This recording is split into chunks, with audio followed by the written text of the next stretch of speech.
Godhead. Praise the Lord. Let us pray. Hallelujah. Hallelujah. Heavenly Father, we thank you for your goodness, O God. Thank you, O God, for the life of Joseph, for the good example, trusting in you, O Lord.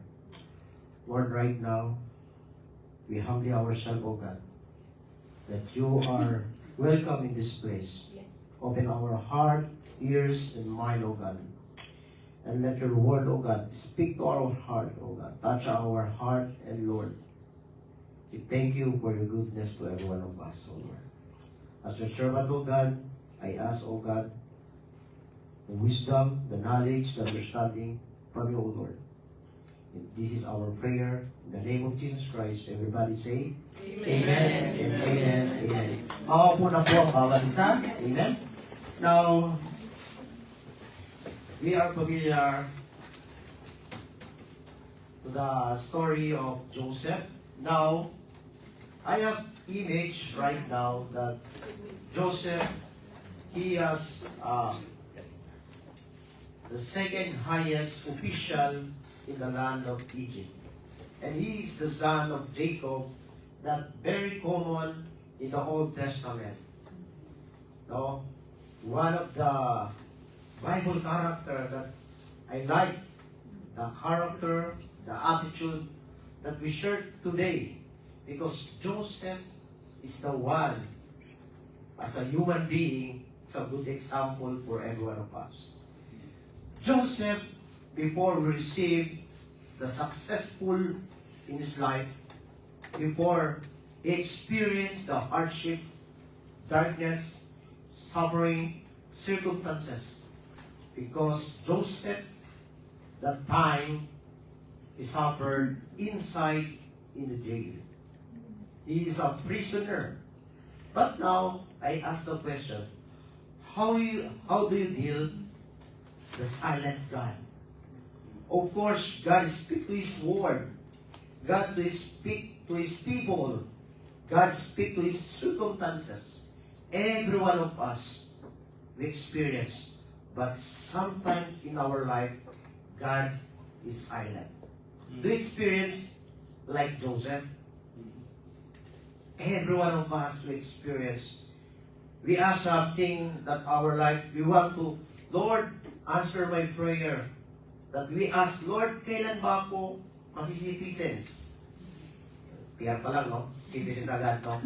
No, kailan tayo masisitizens? Lord, kailan ako mag-PR? Lord, kailan ako magkakaroon ng anak? Lord, kailangan ako mapopromote. But sometimes, that's not answer to you. Amen? Because God revealed to every one of us, God's silent, does not mean God is absent. Because God is always there.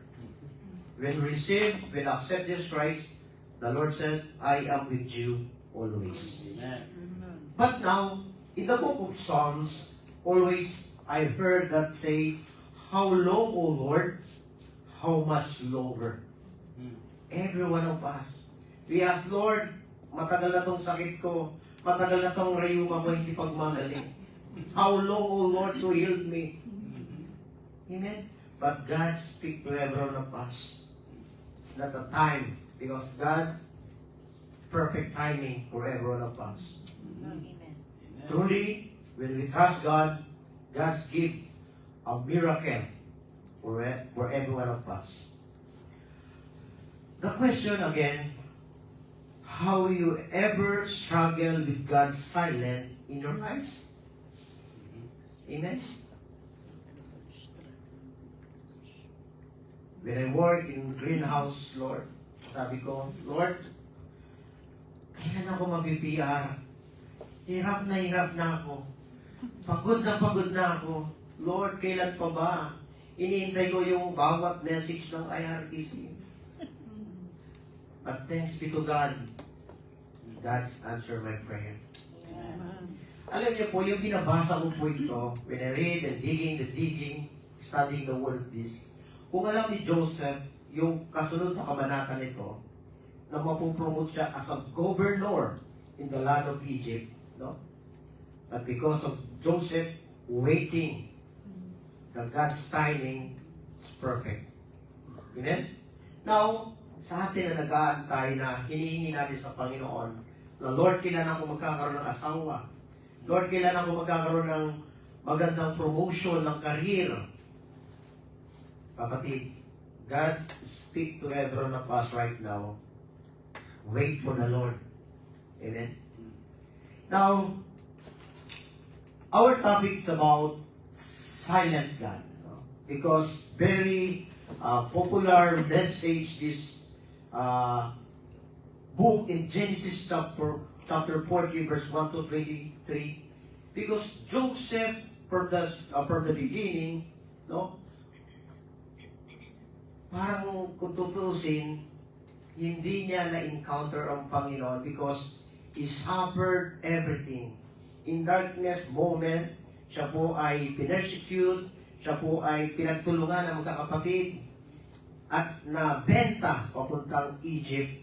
Even in the Egypt, he accused as a harassment in Aras. No?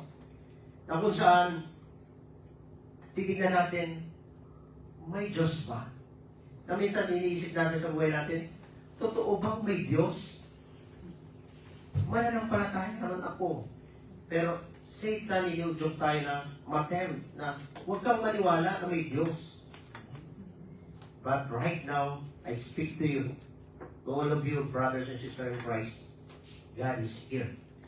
Because when we call the name of the Lord, God said, I am here. I am with you to the ends of the earth. Amen?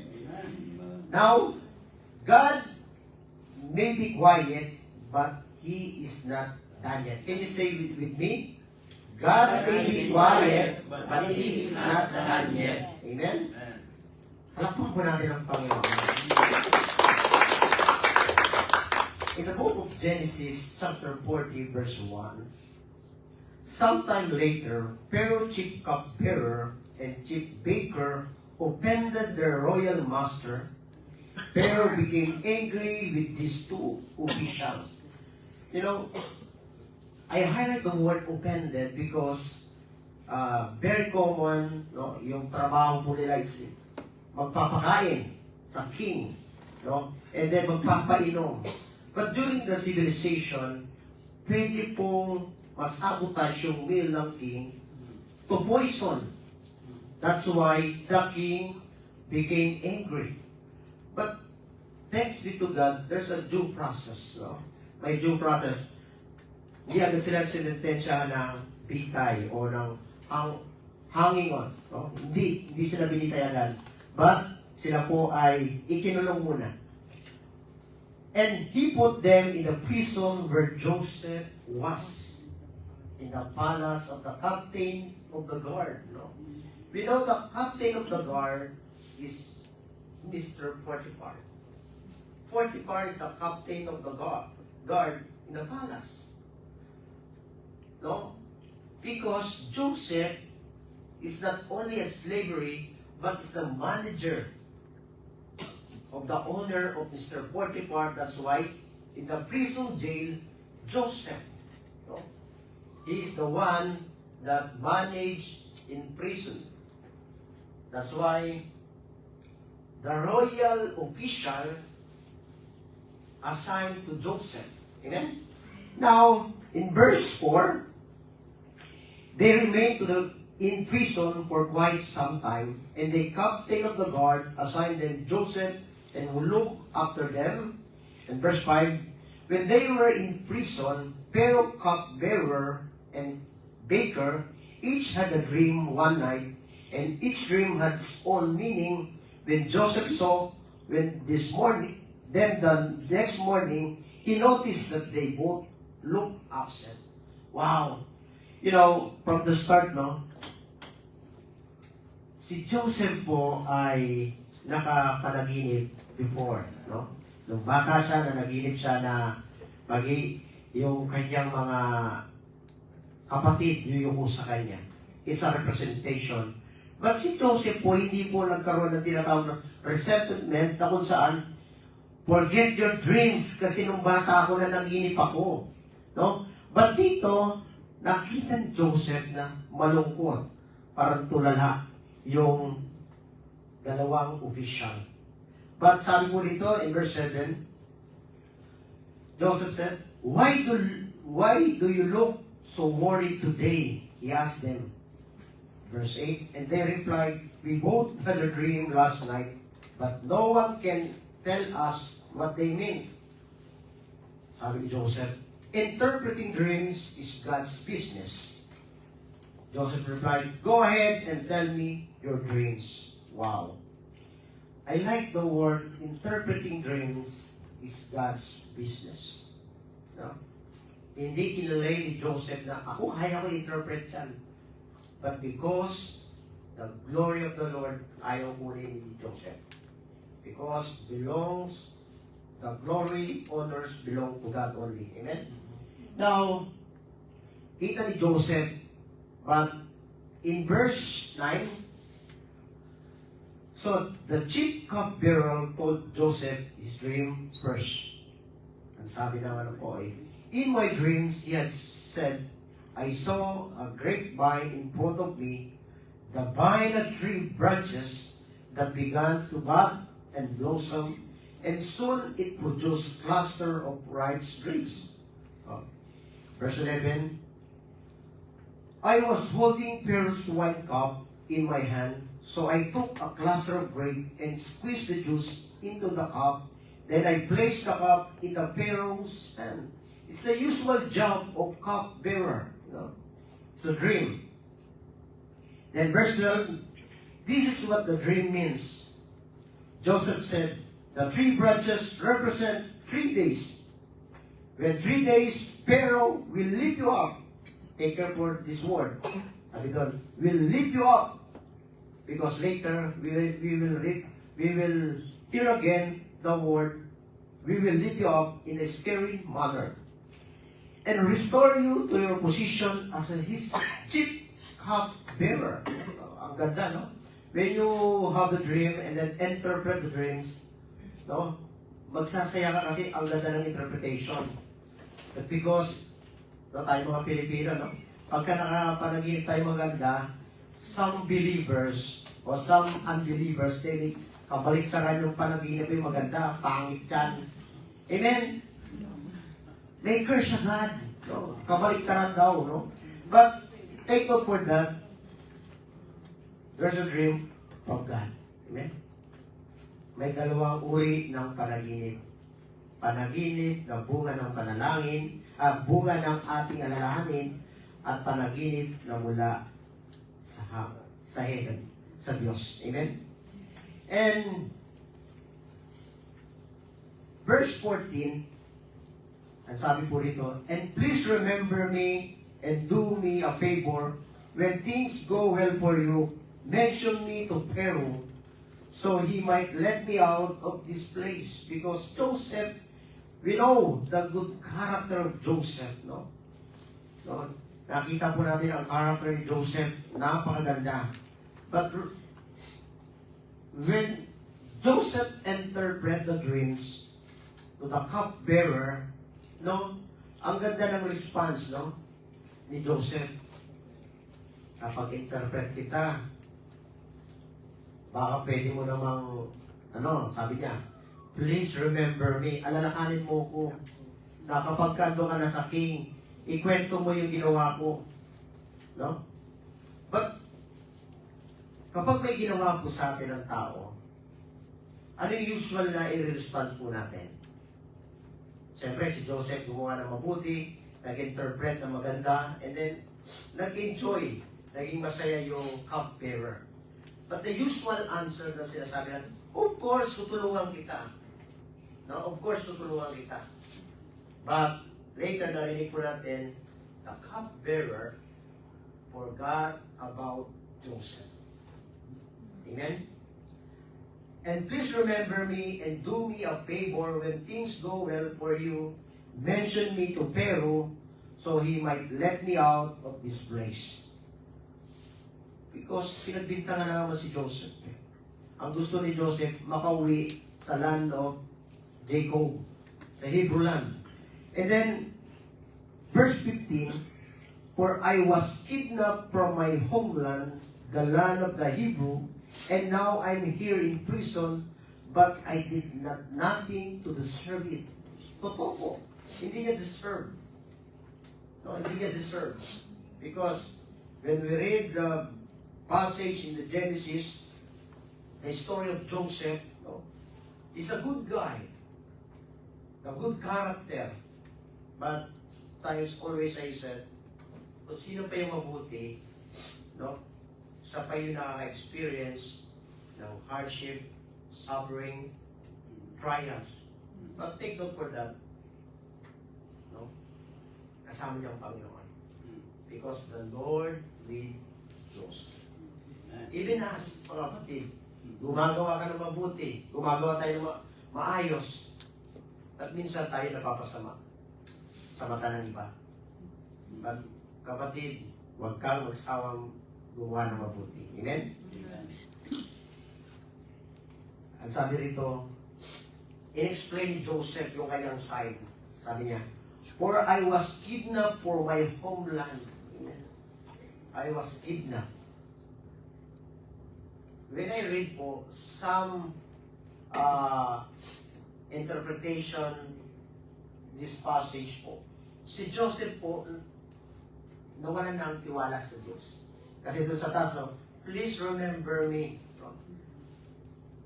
Na nawalan siya ng tiwala sa Diyos. Pero remember, as a human being, ayun ang usual response natin na baka pwede mo kong tulungan. Because I was kidnapped from my homeland. And specify niya, but I did nothing to deserve it.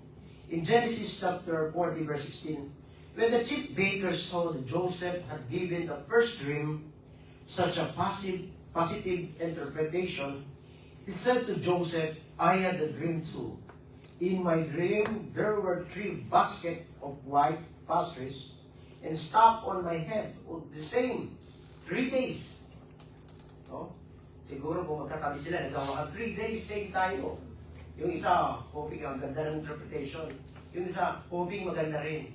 But later, when we read sa story na ito, it's a scary manner.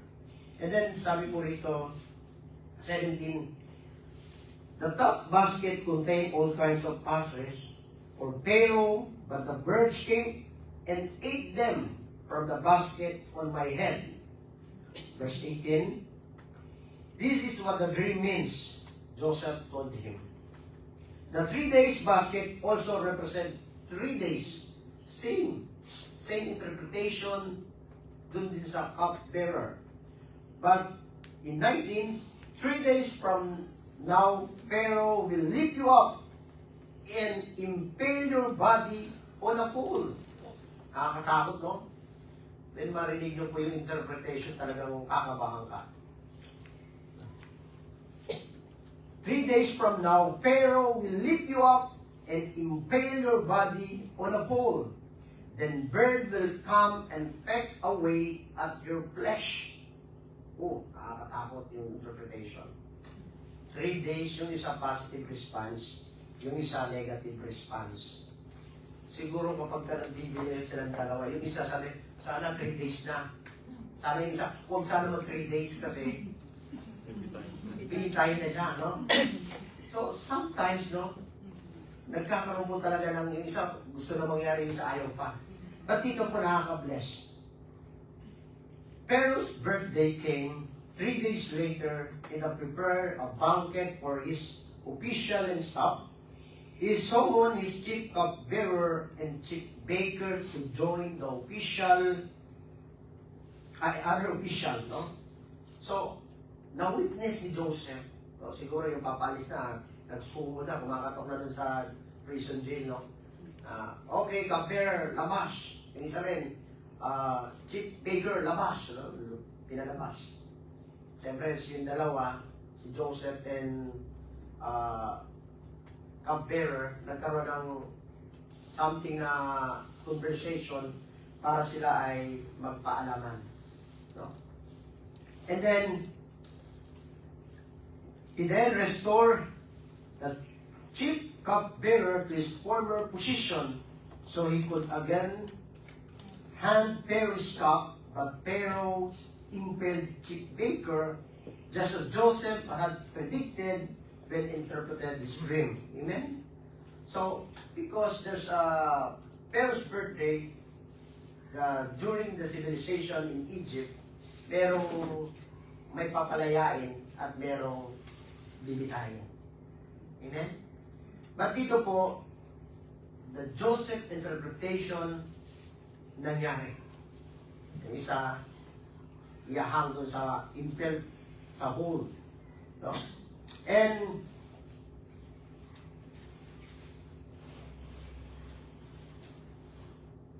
in verse 23, pero chief cupbearer, however, forgot all about Joseph, never gave him another thought. So, the last verse, Pharaoh's chief cupbearer, however, forgot all about Joseph, never giving him another thought. When Joseph interpret the dreams, he experienced waiting that someone na may kakatok din sa kanya sa prison jail na kung saan papalalayain siya. Siguro si Joseph, dahil nakagawa siya ng mabuti, expect niya na masasabi ng cupbearer sa king. No? But they emphasized forgot all about Joseph. Joseph, praying na, one day, may kakatok. Second day, third day, fourth day, 1 week, months, and years, nothing. But thanks be to God, Joseph is still waiting for the Lord. Waiting for the situation na makakalaya siya. Amen? Kaya, in the book of Psalms, the Jewish people emphasize the word, how long, O Lord, how much longer? Gaano katagal na maririnig at bibigyan tayo ng kasagutan ng Panginoon. Baka isang buwan pa lang, naiinip ka na. Baka 3 buwan, naiinip ka na.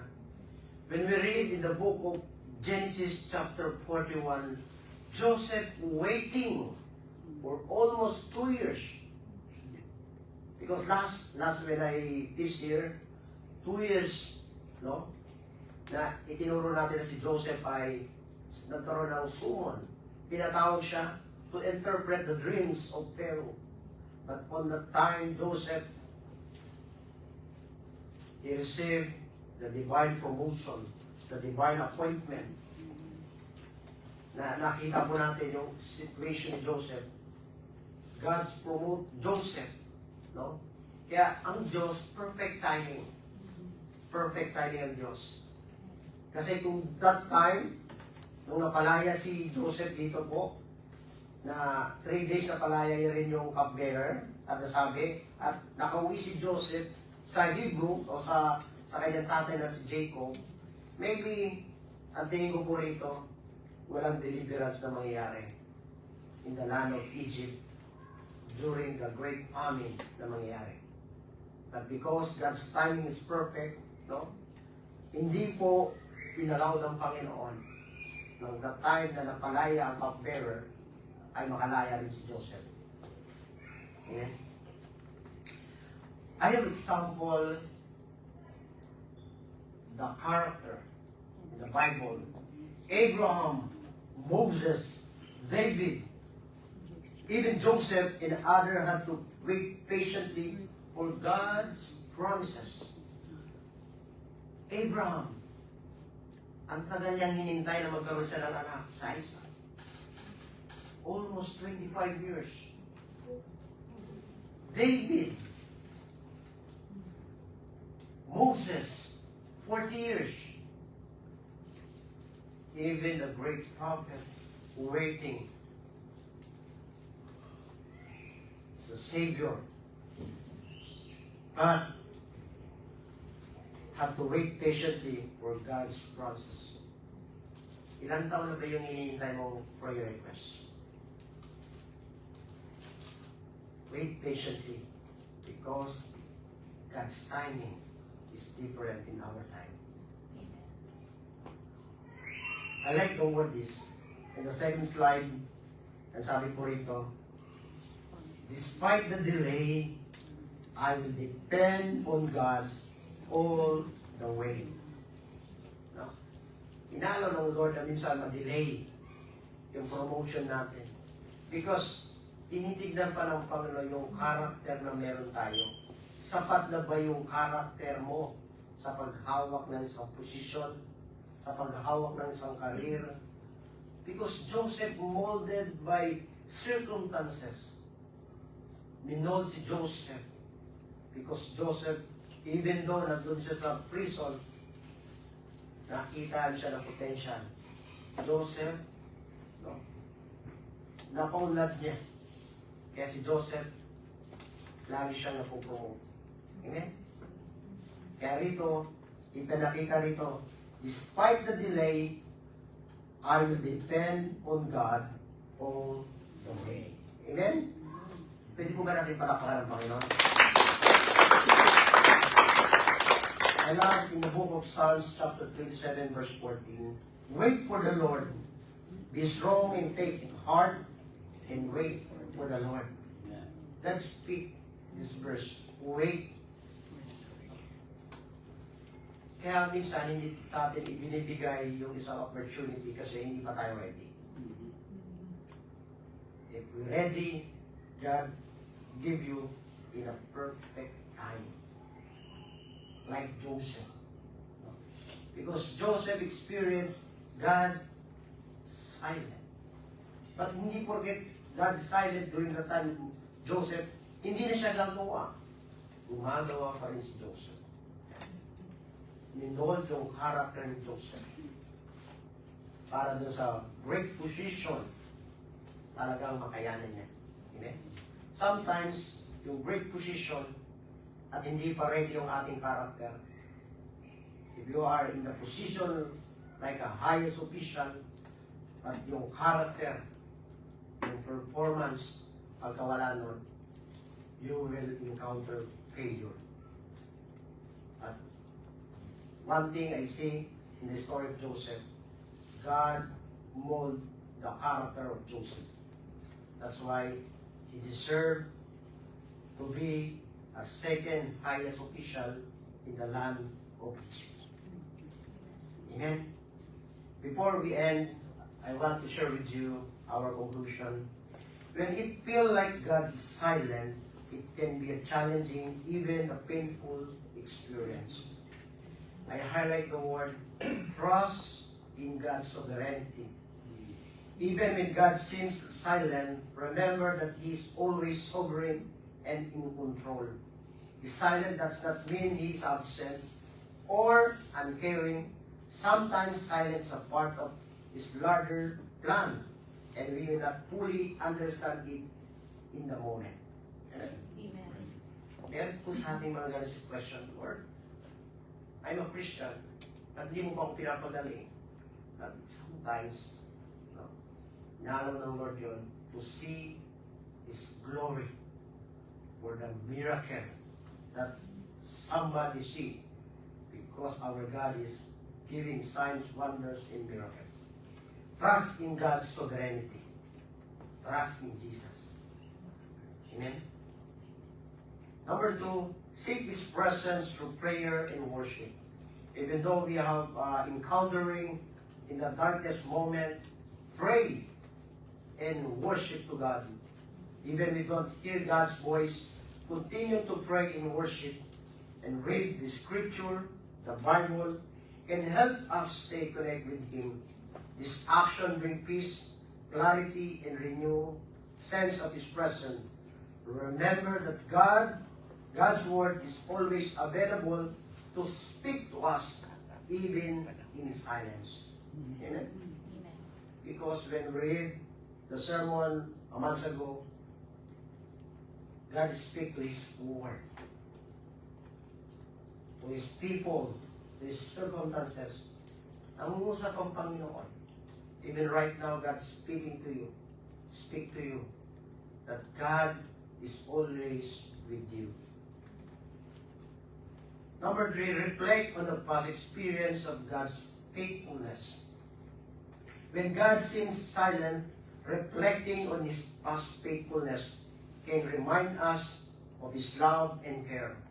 Remembering the times when we answered prayers, gave guidance, or provided for us, can strengthen our trust in Him during the waiting period. No? When we see the prayer that God's answer to every one of us, recall, reflect that truly God is answering our prayer requests. Amen? Many times po mga kapatid, no? Ngayon pa, nandito na tayo sa Canada. God's answer our prayer.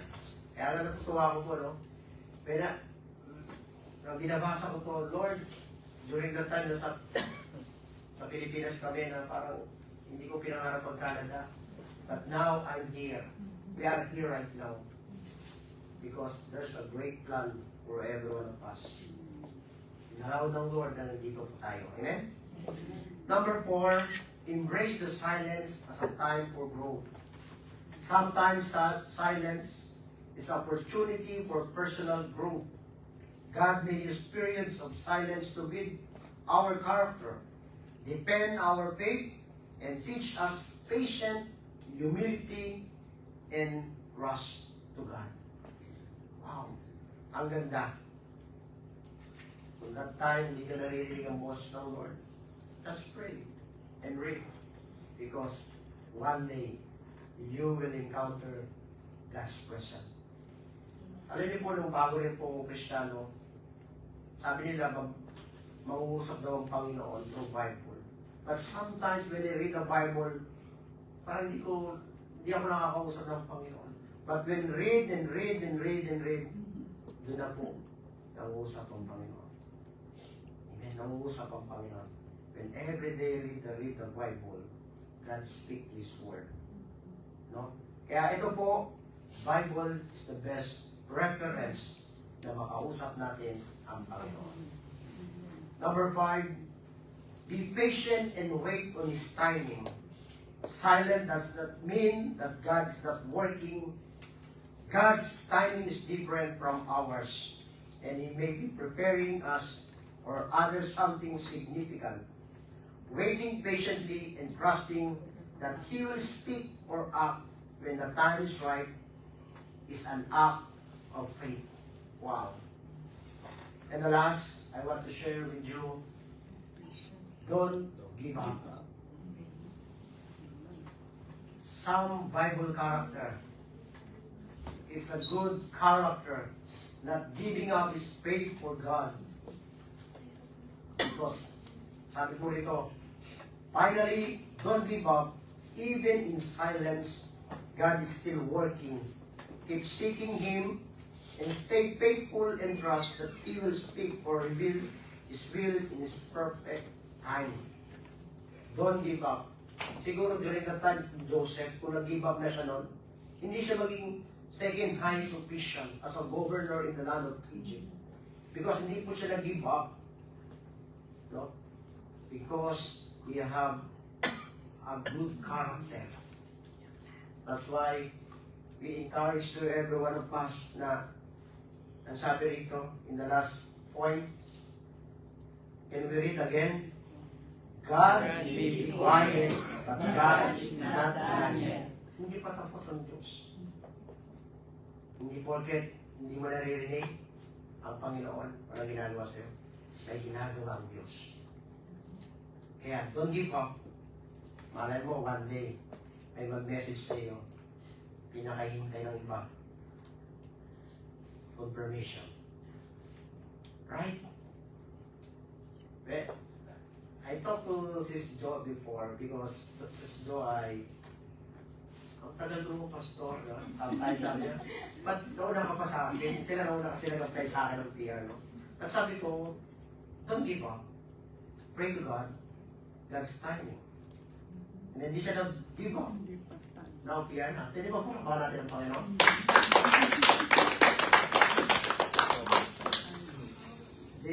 We are witness.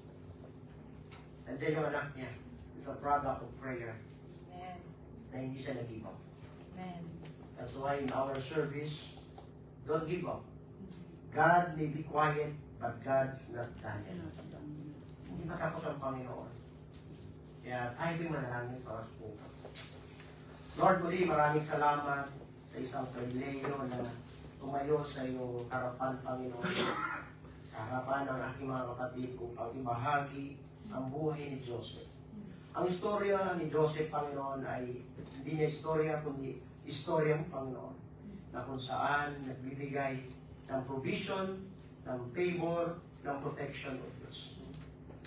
Kaya naman, Panginoon, patuloy, kami nagtitiwala sa iyo, lumalapit at nagpapakumbaba sa napakaraming panalangin sa iyo na hanggang ngayon, Panginoon, ay hindi mo pa natutugunan. But Lord, salamat sapagkat itinuro niyo po sa amin na God may be quiet, but God's not time. Lord, naniniwala po kami ang ipagkakalog niyo po sa amin ay napakaganda. Truly, O Lord, your word is our path, our light in our life, O God. Salamat, Panginoon, sa araw po ito. Sa buhay ni Joseph, naliwanagan kami na hindi po kami mag-give up sapagkat one day, like Joseph, they promote, O Lord, they promote every one of us. Because, Panginoon, iba ang naglilingkod sa hindi naglilingkod. Kami ay inyong mga lingkod na patuloy nangangarap, Panginoon, at nagtitiwala na one day we will testify that our Lord is true, na nagbibigay ng katugunan. This is our prayer. In Jesus' name we pray. Amen. I encourage everyone, please rise. May the Lord bless you and keep you. May His face shine upon you and be gracious to you. May He lift up His countenance upon you and give you peace. We thank you, Lord, for the gift of your word that light our path and strength our faith. May it dwell in our heart richly, guiding us daily in the truth and love. As we go forth, may your word remain alive in our heart and minds, inspiring us to live with faith, love, and perseverance. Let it bear fruit in our lives, bringing glory to your name. Go in the love of the Lord, the grace of the Son, and the fellowship of the Holy Spirit, with the heart continually thankful for the eternal treasures of God's Word. Everybody say, Amen, and Amen, and Amen. Amen. Be the glory to God.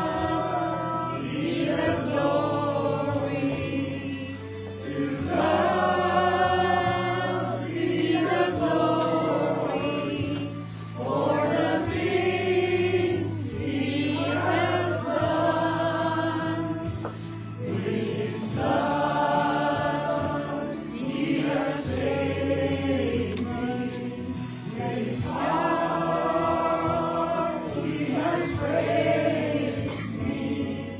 To God be the glory for the things He has done. Amen and Amen. God bless you all.